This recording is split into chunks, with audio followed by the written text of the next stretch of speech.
Welcome to the Standing Up to POTS podcast, otherwise known as the POTScast. This podcast is dedicated to educating and empowering the community about postural orthostatic tachycardia syndrome, commonly referred to as POTS. This invisible illness impacts millions, and we are committed to explaining the basics, raising awareness, exploring the research, and empowering patients to not only survive but thrive. This is the Standing Up to POTS podcast. Hello, fellow POTS patients and super people who care about POTS patients. I'm Jill Brooke, your hyperadrenergic host, and today we have an episode of the POTS Diaries with Erica. Erica, thank you so much for joining us today. Thank you so much for having me. Okay, so how old are you, where are you, and where did you grow up? I am 25 years old. I kind of go back and forth between New York and California, but I grew up in California. Ah, okay. So what's going on with the bicoastal thing? That sounds like a lot of long airplane rides. It is a lot of long airplane rides. I am a dancer and an actress, so I kind of go back and forth between the two. Oh, wonderful. Do you want to tell us any more about that? Like what kind of dancing or what kind of, anything you want to tell us about it? It sounds exciting. Yeah, kind of all of the above. It's a super fun way to exercise and tell stories, and it was kind of a passion that I found pretty early on, and I started pursuing it professionally after high school, and I've just been doing it ever since, both in New York and LA. Wow, very exciting. Okay, so does that pretty much consume your whole life, or do you have other hobbies and stuff that you do too? I'm still in school, so that's half of my life, but the big majority of it is performing, telling stories, and just doing all those things that I love. So what do you like about performing? Most people find it so stressful. Yeah, I mean, there's definitely stressful aspects to any job that you might have, but in this case, just the energy of getting to tell a story, both on camera or on stage, it's just really, really fun. It's a really fun way to spend my time, getting to be different people. Very cool. Okay, so what would people say is your personality? I tell stories as a career, or I'm trying to, but people would probably say that I'm more introverted. I have a very extroverted career, but I'm pretty quiet. I'm a homebody. I like to spend my time watching movies and being with close friends and making yummy food. And yeah, I'm an introverted homebody personality. Okay, so what are some things that you're good at besides dancing and acting? I have found a love in cooking. I like to think I'm good at cooking. That's a skill that I've learned over the last few years. I would say I'm good at anything that involves organizing or cleaning. I get great joy out of that. So probably those two. Okay, fantastic. So did you have a life before POTS? And if so, what did that look like? What's interesting is my POTS symptoms started so young that I don't really know what life is like without having POTS, even though I didn't know that it was POTS at the time. So even being a dancer my whole life, POTS was something that was just always a part of my dancer experience. So I don't know any differently. Okay, so talk about that experience. Yeah, so I started showing symptoms of POTS around 8 or 9. It also happened to be the years where I started competitively dancing. So I was dancing harder, I was dancing more. And in those times, I'm also from a very hot climate area. And so during those years, when my symptoms started showing up, I didn't know that that was POTS at the time. For a lot of years, it was kind of written off as anxiety until I did get diagnosed with POTS at 18, so 10 years later. But I don't know any differently. I just kind of figured the things that I was experiencing as a dancer and being so active was just a normal part of being an athlete. So would you be dizzy a lot of the time, or what were your main symptoms? Dizziness was a big one. Nausea was a big one. We would practice these routines over and over again, and in between the different routines, I would feel nauseous. I'd feel dizzy. I would lose vision a lot, and I'd lose sensation in different parts of my body, like my fingertips or like just various parts of my body. And I just assumed that was attributed to being tired from doing the dance. And I thought that was a normal thing. There were instances where my dance teacher's like, if you feel sick, that means you're dancing hard. That's good. And to find out that's not a normal thing. It's not normal to have those symptoms when you're active, I guess. But I was experiencing them a lot. Okay, so you mentioned that these things were attributed to anxiety. So do you want to talk about that? I mean, were you seeing doctors and they were just kept telling you it was anxiety, or what did that look like? It was a combination of both. We kind of just assumed they were panic attacks because there are often, at least in my experience, symptoms that I have that could be attributed to panic attacks. I can definitely say that having POTS has heightened my anxiety to some degree just because I didn't always know what was going on with my body.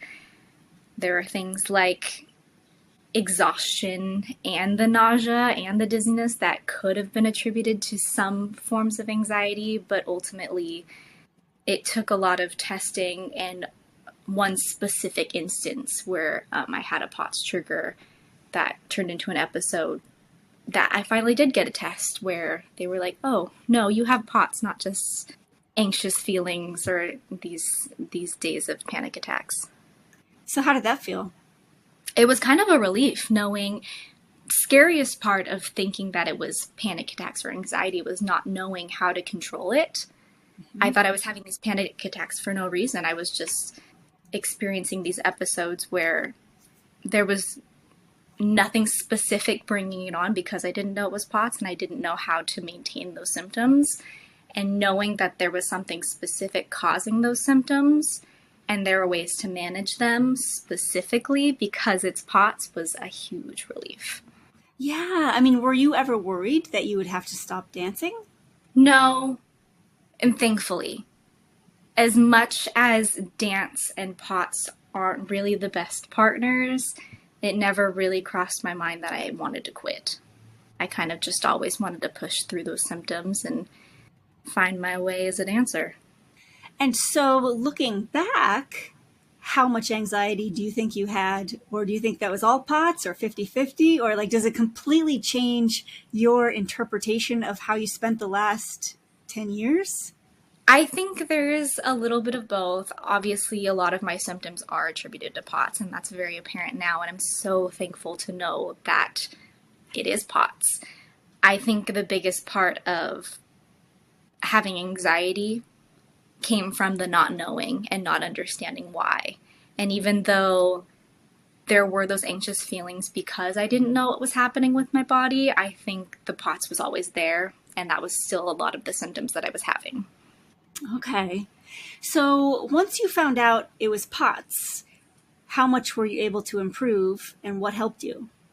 It took a lot of years to learn how to manage my symptoms, even after knowing that POTS was what was happening. This stumps me because even though I knew that I had POTS, I was still kind of afraid to test certain things. Nothing had changed from the time that I started showing symptoms, but I was afraid to push even though I knew what it was. So it took a lot of years of trusting my body again, knowing that that was the diagnosis. It took up until probably last year for me to get into class again as a dancer. The biggest episode that I had, which led to my final diagnosis of POTS, was a dance class. I was in dance, and that's what put me in the hospital, led to the tilt table test, and I got my diagnosis. And it took me a long time to be not afraid to go back to class. And that was huge for me. And so it took probably 6 years to really learn to maintain those symptoms and just get stronger as a dancer with POTS. Yeah. Is it too hard to talk about what happened in that dance class? No, absolutely. Yeah. I'm a POTS person with pretty low tolerance for heat, first and foremost. And I live in a pretty hot area of California. And the specific dance studio that I was in, I was dancing competitively and I was taking a class and I was dancing really hard. We didn't have central AC in the studio. We were working off a swamp cooler and it was a hot summer day. I remember I went outside to sit in front of a fan and I think I probably cooled off a little too quickly. I also went from dancing really hard to sitting on the floor really quickly. And I remember kind of leaning against a dance mom and putting my head down, which was odd for me just to lay down in the middle of nowhere with a bunch of wonderful moms, but very out of character for me. And I ended up on the floor. My hands actually curled up and were kind of stuck in this position that I couldn't get out of, and my vision was in and out, my heart was racing. I remember my dance teacher called the ambulance and my parents, and I was in the ICU for 4 days after that. Oh no. It was a pretty scary episode, but ultimately I'm so thankful that it led to a diagnosis. Yeah. Wow. Okay, well, and I guess if you have to do that somewhere in the middle of a bunch of nice dance moms, isn't the worst place. Absolutely. I'm so thankful that the moms were there to help me and keep me calm. My dance teacher was keeping my mom calm. We had a dance dad on the fire team. He saw the address of the call that was coming in and came quickly, and so he was there to help. And so I'm definitely thankful that the people were there. Wow. So talk more about the people in your life. So nowadays, like, do your fellow dancers know that you have this? Do you know other Potsies who are dancers? Do you have a good support system? What's it I all do like? have an amazing support system. It's funny that I don't have any dance friends with POTS. It does make it a little more of a struggle than probably it would be, just because I don't have the knowledge to bounce off of. I, post-COVID, moved to New York City, and that was kind of a starting over moment. And I really took that opportunity to introduce myself as a dancer with POTS because I was meeting so many people.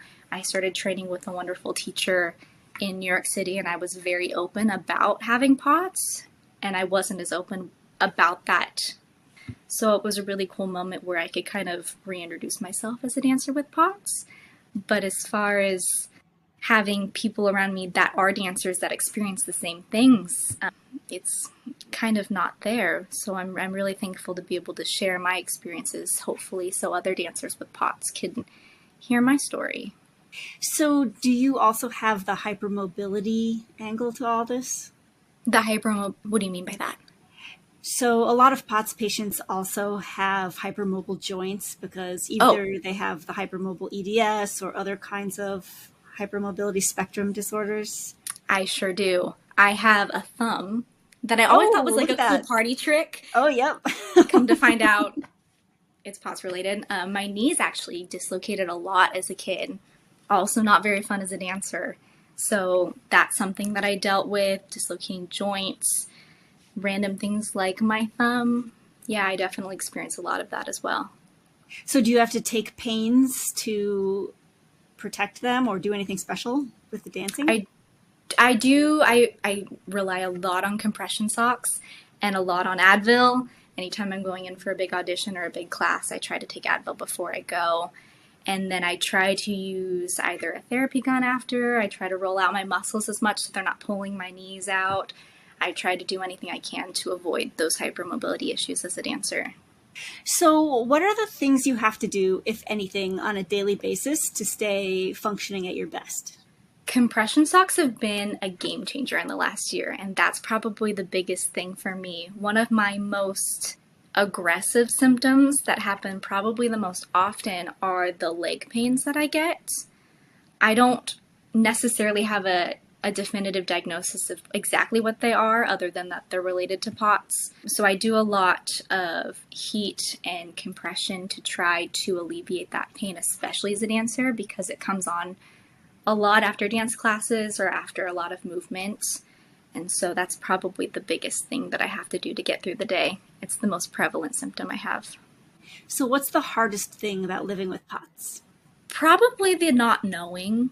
Some days are really good, and some days I just don't feel good. And on those days, I want to still do the things that I want to do on a day that I am feeling good. So just kind of the back and forth, not knowing if it's going to be a good day or a bad day. In the last year and a half, I moved to New York City and I live by myself. And so dealing with a lot of those symptoms as somebody who lives by herself in a big city all the way across the country from my friends and family has also been a learning curve for me. I think it's really cool that I've been able to learn how to manage the symptoms that I have in living by myself across the country, but it's probably been the hardest change and the hardest thing to learn.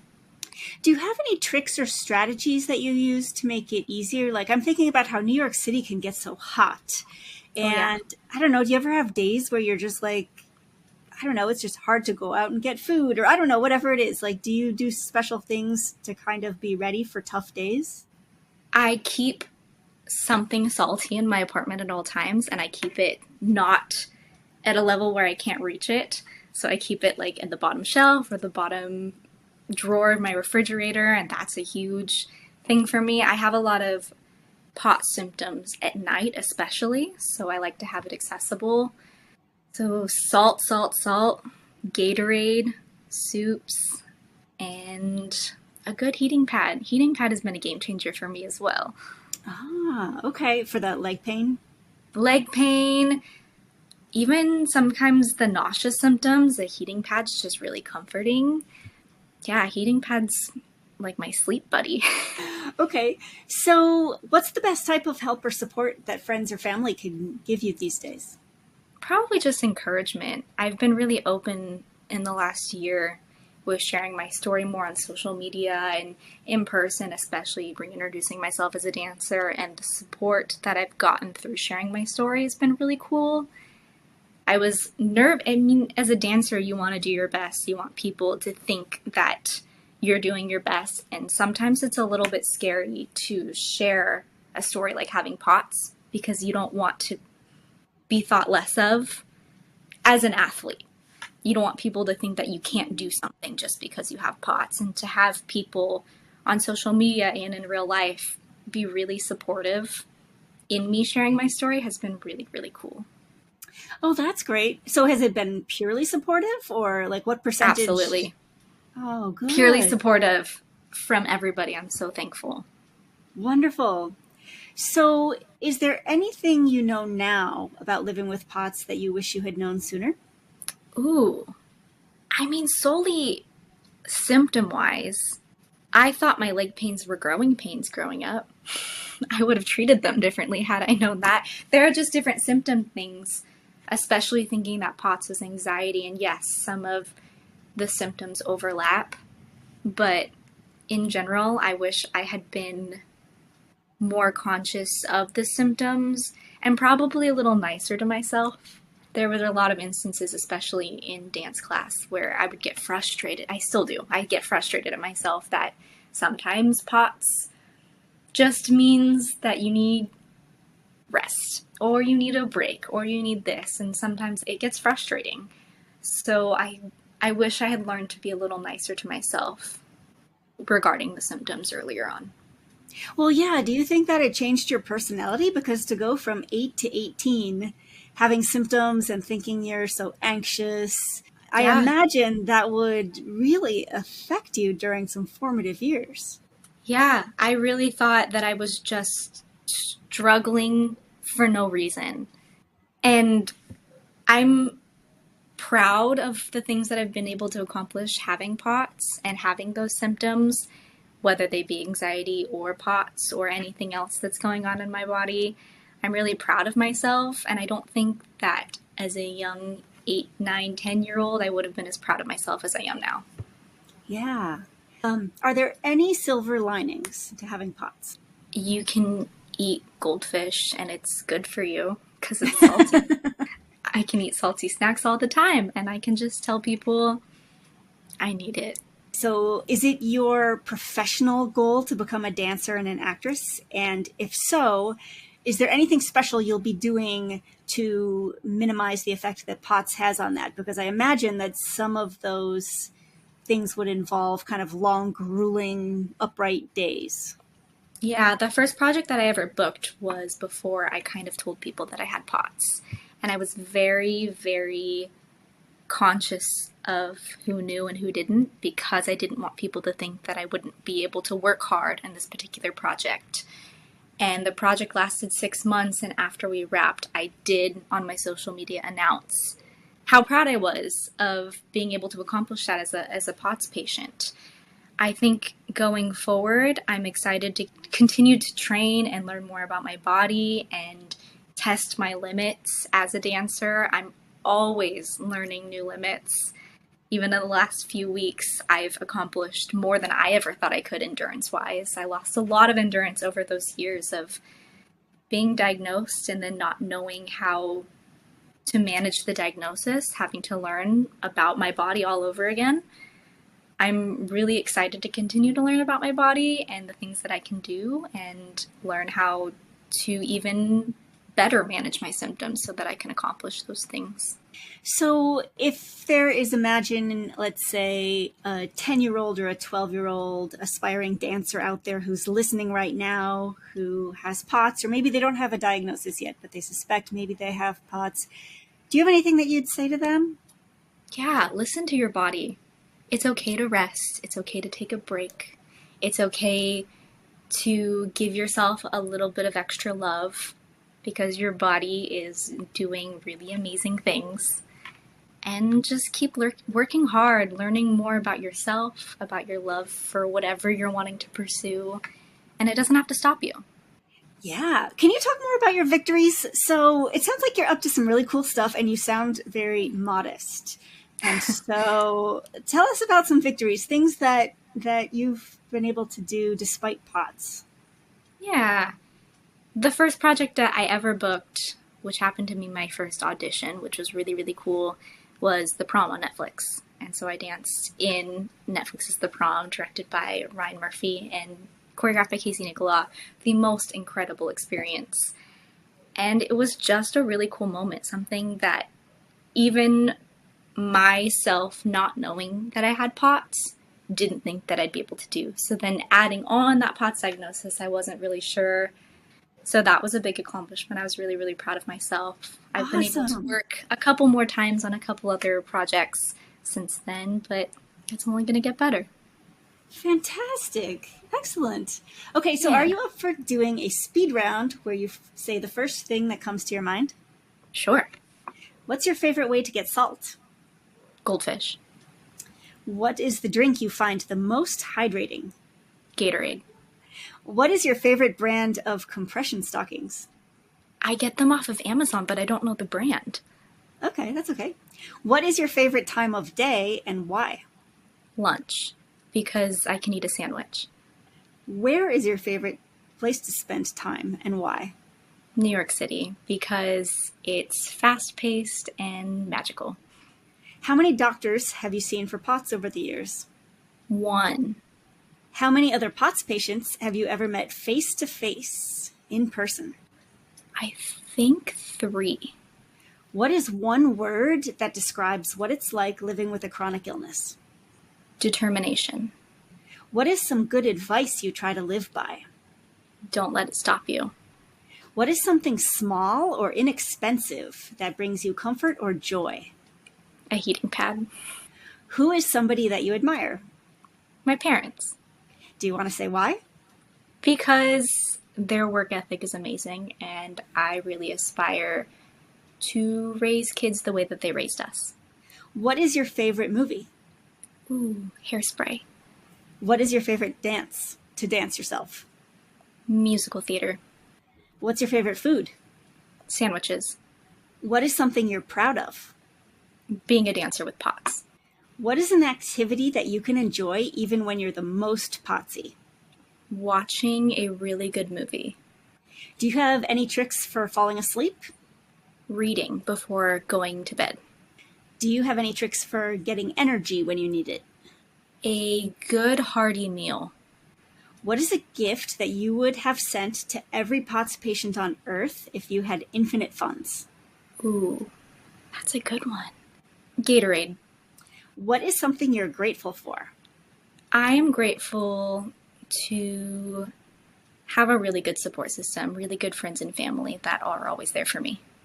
What's the most fun thing you've ever done? I've gone on a lot of really fun vacations with my family. Nice. Please finish this sentence. I love it when ... I love it when try something new and I like it. I hate it when ... I try something new and I'm not good at it. People might suspect I'm a potsy when ... You can see my hand shaking. Have you ever had to sit down or lie down in a weird place because of POTS, besides that one time with the dance moms? And if so, where was it? Backstage during a show, during a performance. So I just have a few more questions. If there's Potsies out there who want to see another Potsy dancing on Netflix, where can they see you? They can see me in The Prom on Netflix. They can see me in the upcoming film Family Leave, also on Netflix. They can come to New York and hang out with me, and we'll dance together in the park. It'll be a great time. Awesome. Wonderful. What do you wish more people knew about POTS? I wish people were more educated on just what POTS is. I think we've come a long way, and I'm excited for people to know more. Is there anything you'd like to say to your fellow POTS patients out there who are listening? Yeah, we got this. We're doing great things. Awesome. And why did you agree to let us share your story today? I think it's really important to share stories where people can learn and see themselves in someone else. I know I've learned a lot from hearing other people's stories, and I'm excited for people to hopefully learn from hearing mine. Wonderful. Well, Erica, thank you so much for sharing your story and your insights with us. I'm excited to go on Netflix and watch you dance. We really appreciate you, and I know everybody listening wishes you all the best going forward. Thank you so much. Okay, listeners, that's all for today. We'll be back again next week, but until then, thank you for listening. Remember, you're not alone, and please join us again soon. As a reminder, anything you hear on this podcast is not medical advice. Consult your healthcare team about what's right for you. This show is a production of Standing Up to POTS, which is a 501c3 nonprofit organization. You can send us feedback or make a tax-deductible donation at www.standinguptopots.org. You can also engage with us on social media at the handle Standing Up to POTS. If you like what you heard today, please consider subscribing to our podcast and sharing it with your friends and family. You can find us wherever you get your podcasts or at www.thepotscast.com. Thanks for listening.